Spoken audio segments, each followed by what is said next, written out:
Hey everybody, welcome back to the channel, and in today's video I'm going to be giving my review for Bones and All. This is a film that came out last year. I was excited for this one. It stars Timothée Chalamet, Taylor Russell, and Mark Rylance.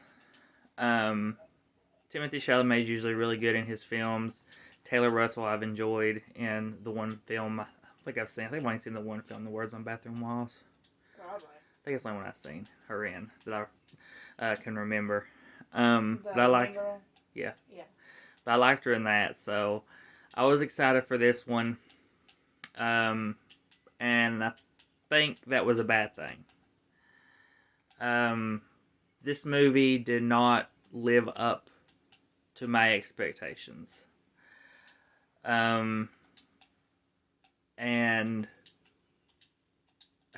with that, so with that being said, it would probably need to be like eventually a rewatch at some point when if I was to come across the movie for cheap. Um, but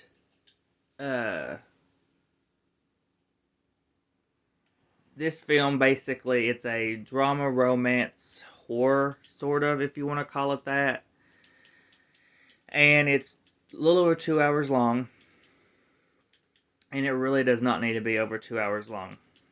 This director put so much, he extended this so much out that there's just not a lot happening. You get elements that work. The beginning part around the title card, up till you get to the title card, that worked.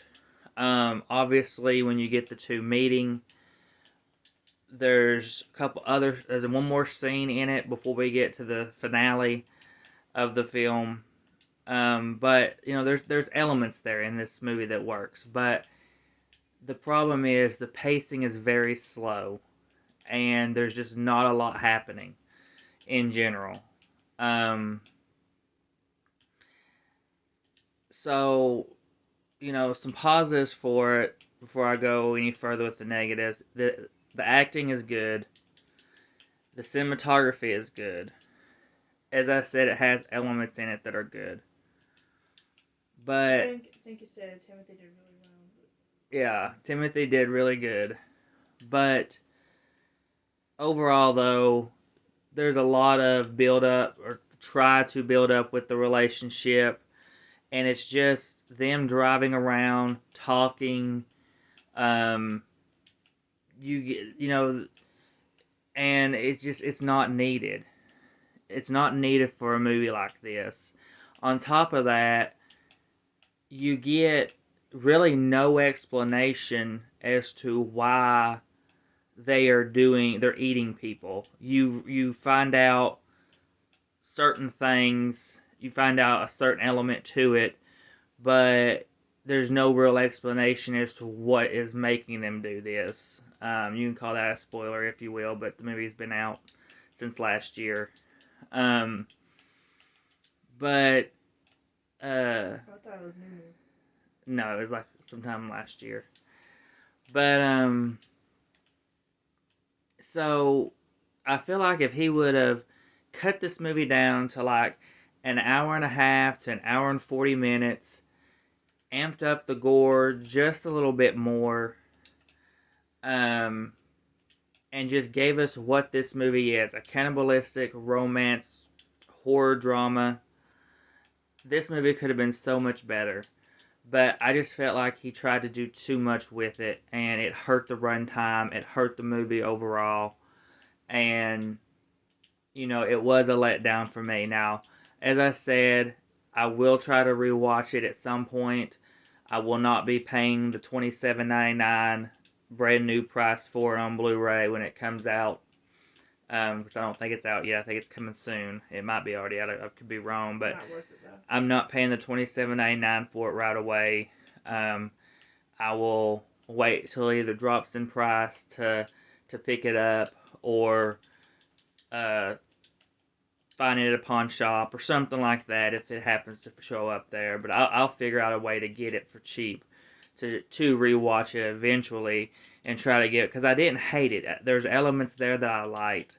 It's just the first hour was really hard to get through. I actually had to take a break in between the after the first hour, almost like an intermission, and sort of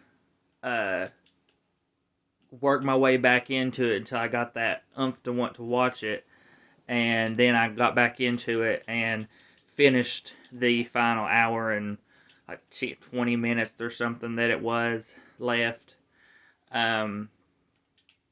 So, can I recommend this film? Not entirely. I can't recommend it entirely. I think it's not going to be for everybody. It's not going to be one that I see a lot of people wanting to rewatch too often. So I can't recommend it fully. Just be cautious going into it, going with low expectations, knowing what you're getting yourself into. A very kind of slow romance, drama, horror element type movie. But overall I gave it a 3 out of 5. Or I'm going to. I haven't rated it yet, but me filming this video, but I'm going to give it a 3 out of 5. Put it kind of right there, slightly above average, just because of the elements that I did like with the story. But I'm hoping on a rewatch that will go up. We will see. But for now, it is what it is. So that is everything for my review for Bones and All. So please come like, subscribe, hit the bell to be notified for our videos, and we will see you all in the next one.